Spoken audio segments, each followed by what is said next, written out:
석파천은 배가 한쪽으로 기울자 자기도 모르게 오른쪽으로 구르게 되었다.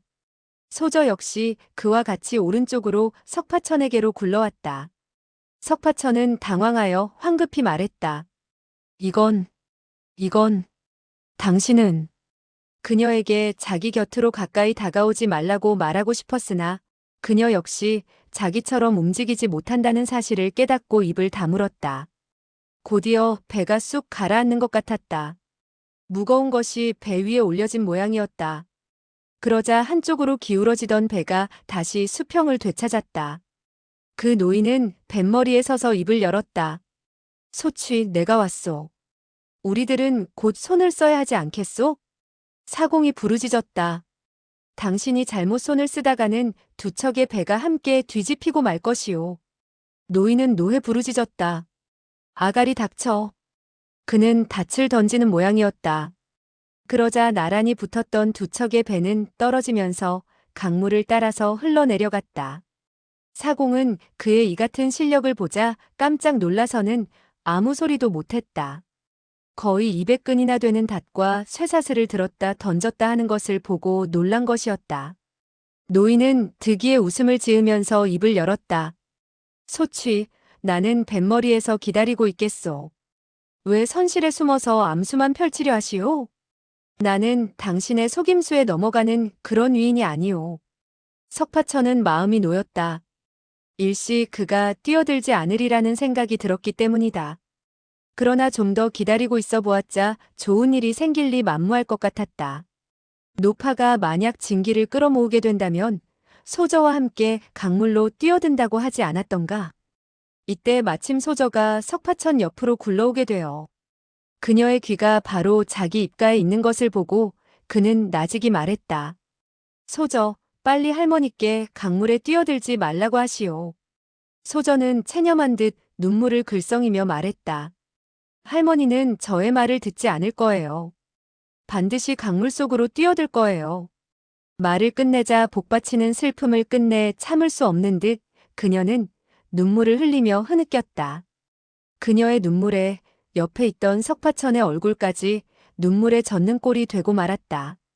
그녀는 흐느끼며 말을 이었다. 미안해요. 저의 눈물이 당신의 얼굴로 흘러갔군요. 소저는 매우 얌전하고 예의가 바른 사람이었다. 석파천은 나직이 한숨을 내쉬며 말했다. 소저, 미안할 것 없소. 눈물쯤 나의 얼굴을 좀 적신다고 해서 무슨 상관이 있겠소? 소저는 계속 흐느끼며 말했다. 저는 죽고 싶지 않아요. 그런데 저 뱃머리의 사람이 우리를 귀찮게 굴어요. 할머니는 차라리 죽어서 저 사람의 소나기에 들어가는 것을 면하겠다는 거예요. 저의 눈물은 미안하게 되었어요. 너무 탓하지 마세요. 이때 뱃바닥으로부터 삐거덕하는 소리가 나면서 선실 저쪽에 어떤 사람이 일어서는 것을 볼 수 있었다. 석파천은 본래 얼굴을 베개에 파묻고 있었으나 조금 전 굴러가면서 몸이 옆으로 눕혀지게 되어 불편하나마 선실 반대쪽을 볼 수 있었던 것이다. 그는 두근거리는 가슴을 진정시키며 떨리는 음성으로 말했다. 소저, 당신 할머니가 일어나 앉았소. 소저는 순간 아 하고 놀람에 찬 탄성을 내질렀다. 그녀는 얼굴을 석파천 쪽으로 돌려놓고 있어서 선실 안의 광경을 볼 수가 없었던 것이다. 잠시 후에 석파천은 큰 소리로 부르짖었다. 할머니, 이 소저를 붙잡지 마십시오. 이 소저는 할머니와 함께 강물에 뛰어들기를 원하지 않소이다. 그는 더욱더 큰 소리로 고함을 질렀다. 사람 살려! 사람 살려! 뱃머리의 노인은 선실 안에서 젊은 남자의 외침소리가 들려오자 이상하다는 듯 말했다. 그 누가 큰 소리로 호들갑을 떠는가? 석파천은 기뻐서 외쳤다.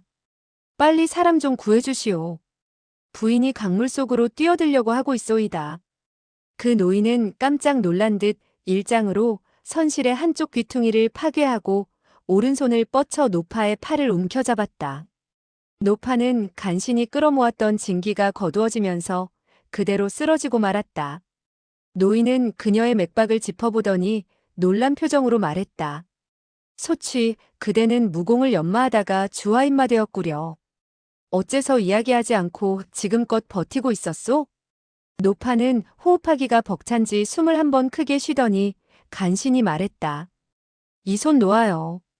당신은 상관하지 말고 빨리 꺼져요. 노인은 다급히 말했다. 경맥이 거꾸로 흐르게 되어 매우 위험한 상태이요. 빨리 손을 쓰지 않는다면 아마도 불구의 몸이 될 것이요. 내가 도와주겠소. 노파는 노해 손을 뿌리치며 부르짖었다. 내 몸에 손을 댄다면 몸을 움직일 수 없더라도 혀를 깨물고 죽어버릴 것이니 알아서 해요. 노인은 재빨리 손을 움츠려들이며 말했다. 당신은 수태음폐경과 수소음심경 그리고 수소양삼초경이 모두 흩어져 있어. 이건 노파는 그 말을 가로챘다. 당신이 나를 이기려고 했기 때문에 나는 무공을 연마하다가 주화인마 되었으니 당신에겐 잘된 일이 아니겠어요? 노인은 부드러운 어조로 말했다. 그런 이야기는 이제 그만두기로 합시다. 그러더니 소저를 향해 다시 말했다. 수야, 너는 무얼 하고 있는 게냐? 빨리 할머니를 위로해드리지 않고. 그 노인은 갑자기 두 눈을 크게 뜨며 말했다. 너는 어째서 사내와 함께 잠자리를 하고 있지? 그 사람이 너의 연인이냐? 아니면 너의 남편이냐? 수아와 석파천은 동시에 입을 열었다. 아니에요. 우리들은 움직일 수가 없습니다. 노인은 매우 이상하다는 표정을 짓더니 곧이어 손을 뻗쳐 석파천을 움켜잡고 끌어당겼다. 석파천은 밧줄에 꽁꽁 묶여 있었기 때문에 허리는 물론 손가락도 펼 수 없었다. 노인이 그와 같이 잡아당기자 그는 마치 오뚜기처럼 이불에서 벌떡 일어서게 되었다. 노인은 그만 깜짝 놀라 흠칫했으나 순간 소리내어 웃으며 말했다. 수아, 단오 명절은 이미 지났건만 이불 속에 송편을 숨기고 혼자 먹고 있었느냐? 수아라 불리우는 소저는 다급히 말했다. 아니에요. 그는 밖에서 이리로 날아들었어요. 내가 숨긴 것이 아니란 말이에요. 소저는 정색을 하며 사실을 실토하였으나 노인은 여전히 믿지 않는 것 같았다. 노인은 실실 웃으며 말했다. 그런데 너는 어째서 움직이지 못하느냐? 역시 너도 이 녀석처럼 송편처럼 되어 있다는 거냐? 이때 노파가 날카롭게 외쳤다. 감히 수아에게 손가락 하나라도 댄다면 사생결단을 내고 말 테니 알아서 해요. 노인은 한숨을 내쉬었다. 좋소. 내 그녀에게 손을 대지 않지. 그는 사공에게 말했다. 사공, 키를 돌리시오. 그리고 돛을 달고 내가 멈출할 때까지 계속 나아가도록 하시오. 사공은 공손히 대답하고 키를 천천히 돌렸다. 노파는 놀람과 두려움에 찬 음성으로 부르짖었다. 어쩌려고 이러는 것이지요? 노인은 담담하게 말했다. 벽라산으로 가서 잘 조섭을 합시다. 이번에 주화인마는 결코 가벼운 것이 아니오. 노파는 앙칼지게 말했다. 나는 죽어도 벽라산으로 가지 않겠어요. 당신은 나를 이기지 않았는데 어째서 나를 당신의 계집 같은 집으로 데려가려 하는 것이에요? 노파가 계속 떼를 쓰자 노인은 답답함을 금치 못하여 말했다. 우리들이 장강에서 무공을 겨루어 당신이 이기면 내가 절을 하고 당신이 지면 내 집으로 간다는 약속을 하지 않았소. 당신이 무공을 연마하다가 주화인마 된 것은 바로 당신이 나를 이기지 못하게 된 것과 다를 바가 없지 않소. 그는 잠시 여유를 두었다가 다시 말했다. 이번만은 반드시 벽라산으로 데려가야 하겠소. 그렇지 않으면 내가 수십 년간 간직했던 소원을 풀지 못할 것이 아니겠소? 이야말로 나에게는 전화위복이 된 셈이지. 노파는 버럭 화를 냈다. 나는 가지 않을 것이오. 가지 않는다고. 그 음성은 한마디 한마디 거듭될수록 점차 처절함을 더해갔다. 노인은 싱글벙글 웃으며 말했다. 가기 싫어도 가야 할 것이오. 오늘은 마음대로 되지 않을 거요. 이때 석파천은 더 참을 수 없다는 듯 불쑥 입을 열었다. 그녀가 가고 싶지 않다는데 왜 강요하시오? 노인은 대노해서 호통을 내질렀다. 내가 무슨 상관이냐? 그는 손을 들어 석파천의 얼굴을 향해 치려고 하였다. 만약 이 일장이 그대로 석파천의 얼굴에 떨어진다면 석파천은 정신을 잃는 것은 두말할 나위도 없고 이빨이 모두 부러져 나갈 것이다. 노인은 갑자기 석파천의 얼굴에 남은 손자국을 발견하곤 그만 어리둥절해지더니 대뜸 손을 거두고 껄껄 소리내어 웃었다. 하하, 이 녀석 봐라. 누가 너를 이 모양으로 묶어놓았나 했더니 원래 나의 질손녀의 솜씨였군. 너의 얼굴의 일장은 나의 질손녀가 때린 자국이지. 석파천은 아리송에서 물었다. 당신 질손녀라니. 누구 말이오? 노인은 뜻밖이라는 듯 계속 말했다. 너는 아직도 노부가 누구인지 모르는구나. 나는 정불사이다. 정불삼은 나의 형님이시다. 나이가 나보다 많지만 무공은 나만 못하지. 나의 질손녀로 말하면. 석파천은 그의 모습을 보니 아니나 다를까 정불삼과 닮은 점이 많았다. 옷차림도 거의 비슷했다. 다만 허리에 한 조각 누런 빛이 번쩍이는 금띠를 두르고 있는 것만 달랐다. 석파천은 그제서야 깨달은 듯 입을 열었다. 아, 그렇군요.